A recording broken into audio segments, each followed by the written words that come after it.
2017, and the fact that we have to have a conversation about diversifying a workforce blows my mind.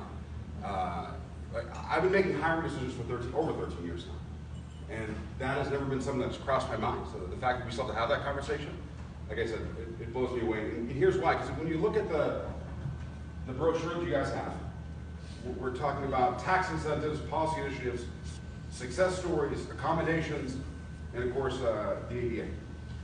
Right? But tax incentives is the first thing, almost like part of that sales pitch. How about just, it's the right thing to do. And forget about all the other stuff to muddy the water. And that's, I guess, what I want to drive home to you right now.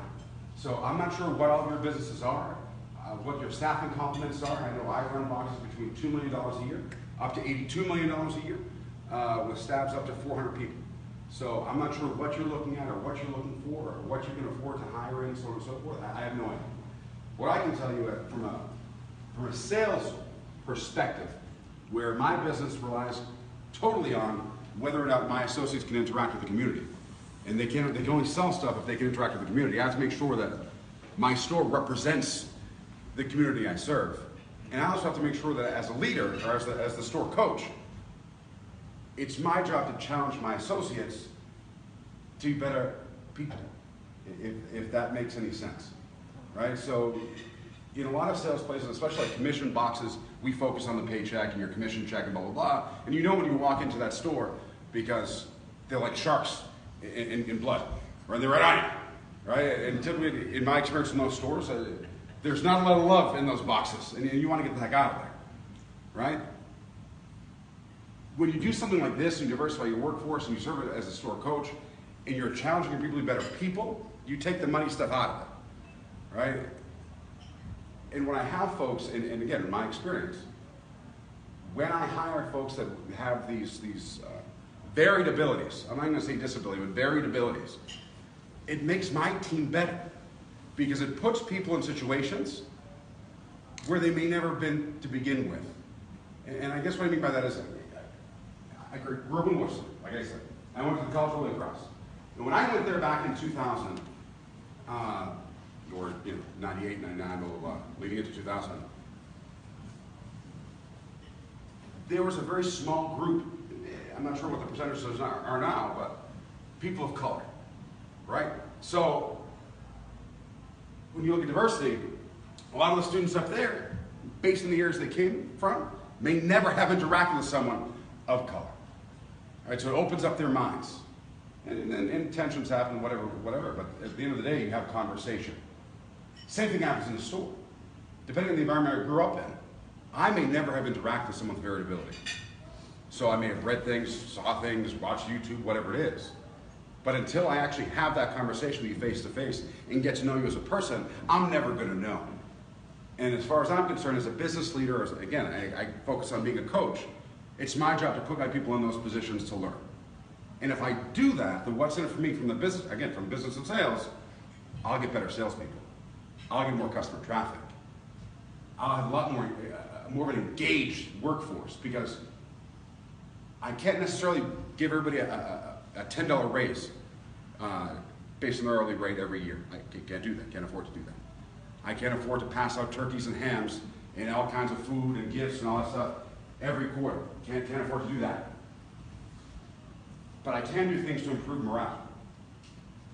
And when I bring folks in with varied abilities, they serve as morale champions. Again, in my experience, I have not, knock on wood, had a bad experience making a hiring decision for someone with varied abilities. And when we talk about Down syndrome folks, they're phenomenal. They're better than anybody else I have in my store. And again, they're morale champions because these people, they walk in with a massive positive attitude. They're fired up. They're ready to go. And then a lot of my people have never interacted with them before in their lives. And they become best friends, almost like brothers and sisters. It's amazing. And that energy then gets transferred to my customer base, who walks in every single day. And I find that my customers then seek out those individuals to interact with, and they become my brand ambassadors as a result. But again, you take the tax incentives and all that kind of crap away. It's just the right thing to do. The lives in which you'll touch, not just the lives of the employee that you're hiring, but the employees you already have will be improved in ways that you can't really measure, that this brochure is not going to measure, that any presentation that you saw today, you can't measure it. So I guess what I'm trying to say is this, I could talk for hours on this whole subject. We are always looking for talent. Everyone's always looking for talent. And the focus of the Massachusetts Downtown Congress is your next star. You never know who that person's ever going to be. Right? Unemployment, regardless of the hype and whether you're with her, with him, or all that kind of crap, unemployment's the lowest it's been in a very, very, very, very long time. That's a reality. It's a fact.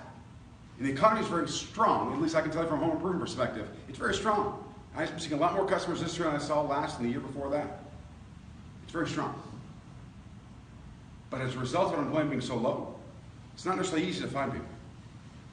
Not very easy to find people. Quality people that want to hang out, that want to be there. You know, and in retail, that's my background, the turnover is very high. Not everyone decides to make that a career. And when you make the offer to diversify your workforce, and you bring in somebody with varied abilities, more often than not, that becomes their career. This is what they want to do. Not only are you selling them the dream of, say, the Home Depot or Lowe's or Big Y or Hannaford or whatever company you represent, they're also kind of selling you the dream of who they are and what they do and what they have to offer you. And it's amazing. It's absolutely amazing. You know, so in my store, if you ever come to my store, if you ever visit me, in my training room, there's a massive mural on my training room wall that says, "What will your legacy be?" You know, and I challenge every single one of my leaders to always think about what your legacy is going to be. So what are people going to say about you when you're not around anymore? You know, at the end of the day, well, what are they going to say about you? You know, is he going to say, well, he had millions of dollars, he was such a wise business person? Who cares? That stuff doesn't matter. How many lives did you touch? How many lives did you improve? That's your legacy. Like, if you're a parent, your kids are your legacy. They go to college, oh my God, that's phenomenal. We celebrate that stuff. Not everybody has kids though. But if you're in a position to make a job offer, you're in a position to groom somebody, there's your legacy. Because that person's going to tell that story about you. So on and so forth. From a business proposition perspective, again, and I'm speaking across 13 years as a store manager, my business has grown every single time I made a job offer to someone with varied abilities. Every single time. I have not had a loss because those folks drag those customers in. I get more customers in. My store becomes a cool place to hang out beyond just the air conditioning and the music. And that's what you want. And that's what you want. And like I told you, I can't pass out race to everybody.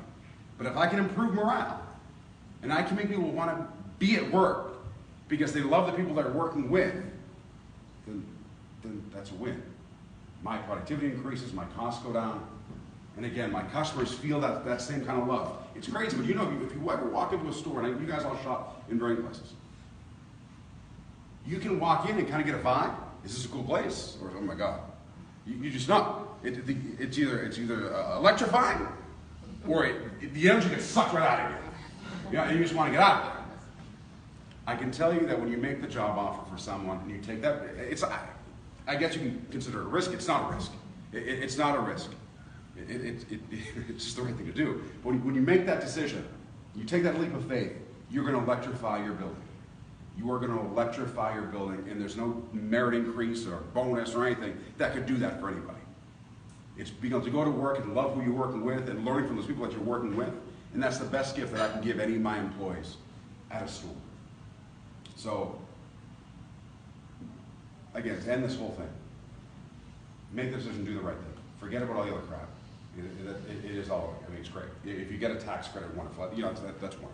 You know, and that's all, that's great. But if you can improve the people that are around you, that should be all the reason in the world to make this happen. And if you can fill holes in your staffing, that should be all the reason in the world to make this happen. And oh, by the way, we have this cool thing called CMAC and WMAC, and there's 1,001 different MECs. Here's the sales pitch with the collaboratives. I make the hiring decision for everybody that comes into my building. It's a multi-step interview process. But recruiting isn't a very simple thing. You know, if any of you guys have experienced that, it can be daunting and time-consuming, right? And you get attacked from a variety of different angles. With the collaboratives, it's one single point of contact. So I don't have to talk to this job counselor and that job counselor and this manager and that blah, blah, blah. I just talk to my one person at CMEC or WMEC or whatever MEC represents your area. And it's seamless. If there's ever an issue, if there's ever a concern, it's seamless. They're right there to support you. They're partners, they're business partners at the end of the day. And that's great. And as things move on, they become kind of like family. That's why I'm here today, because I'm in Worcester. Right, so I'm far away, but Dave gives me a call, Steph gives me a call, and I'm there in a heartbeat. That's how it works. At the end of the day, that's what life's about. It's all about relationships. So that being said, please find your next star, and just make it live faith. Just make it happen. Don't worry about this stuff. It'll all work itself out. It'll all work itself out.